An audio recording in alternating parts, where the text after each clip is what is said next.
My grandmother lives on the other side of the earth. When I have daylight, she has night. When our sky grows dark, the sun is peeking through her window and brushing the bright lemons on her lemon tree.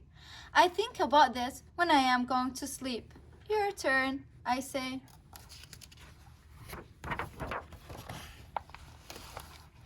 Between us are many miles of land and water. Between us are fish and cities and buses and fields.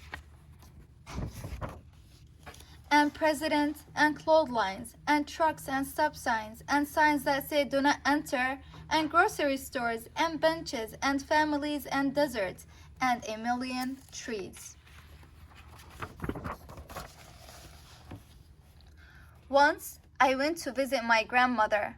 My grandmother and I do not speak the same language.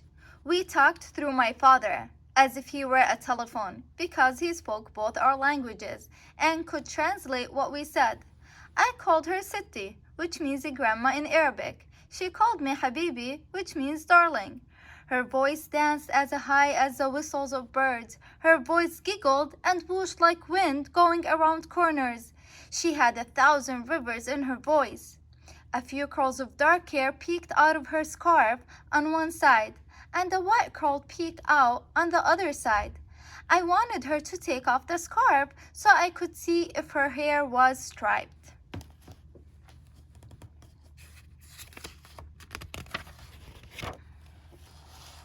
Soon we had invented our own language together. Sitti pointed at my stomach to ask if I was hungry. I pointed to the door to ask if she wanted to go outside.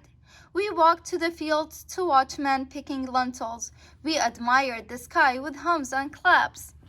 We crossed the road to buy milk from a family that kept one spotted cow. I called the cow Habibi, and it winked at me. We thanked the cow with whistles and clicks for the fresh milk that we carried home in Sitti's little teapot.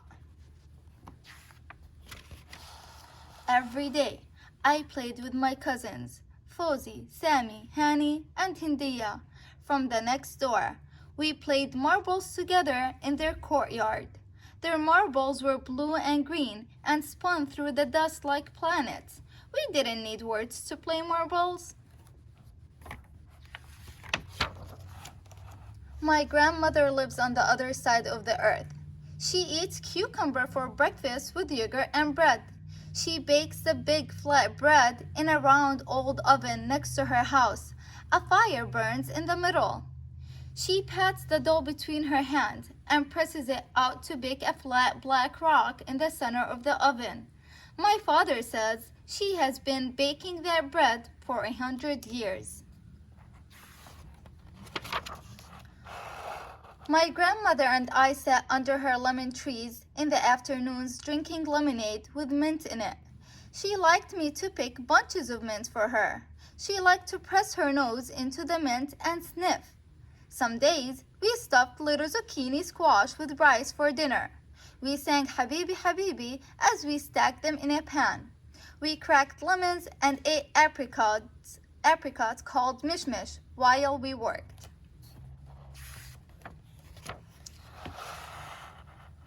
One day, Sitti took off her scarf and shook it out her hair. She washed her hair in a tub right there under the sun. Her hair surprised me by being very long, and it was striped. She said it got that way all by itself. I helped her brush it out while it dried. She braided it, pinned the braid up before putting the scarf again. I felt as if I knew a secret.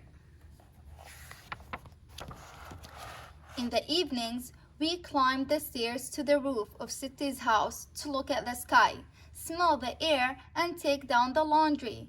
My grandmother likes to unpin the laundry in the evening so she can watch the women of the village walking back from the spring with jugs of water on their heads. She used to do that too. My father says the women don't really need to get water from the spring anymore, but they like to. It is something from the old days they don't want to forget. On the day my father and I had to leave, Everyone cried and cried. Even my father kept blowing his nose and walking outside. I cried hard when Sitti held my head against her shoulder. My cousins gave me a sack of almonds to eat on the plane. Sitti gave me a small purse she had made. She had stitched a picture of her lemon tree onto the purse with shiny thread. She popped the almonds into my purse and pulled the drawstrings tight.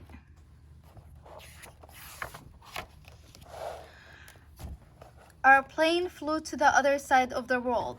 I remember the tattoos on my grandmother's hand. They looked like birds flying away. My father says she had had those tattoos for 100 years. I think about Sitti's old green trunk in the corner of her room.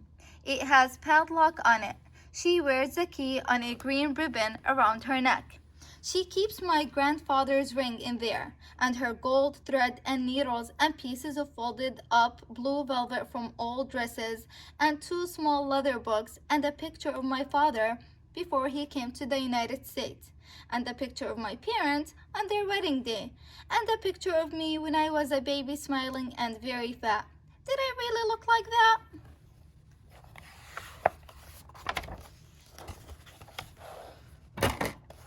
When I got home, I wrote a letter to the President of the United States. Dear Mr. President, my grandmother on the other side of the world has a lemon tree that whispers secrets. She talks to it and gives it water from her own drinking glass. She guesses the branch where lemons will grow next. All the old men and women of her village take good care of their trees. Some have fig trees with shiny leaves. Some have almond trees covered with white blossoms that fall down on the road like snow. Last night, when I watched the news and TV, I felt worried. If the people of the United States could meet Sitti, they'd like her for sure. You'd like her too.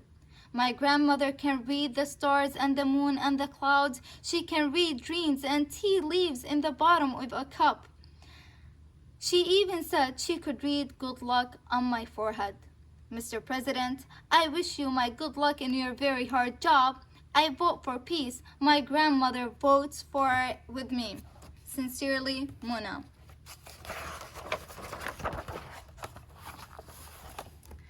Does my grandmother know what will happen in the world? Does the world have a forehead? Sometimes I think the world is a huge body tumbling in space, all curled up like a child sleeping. People are far apart, but connected.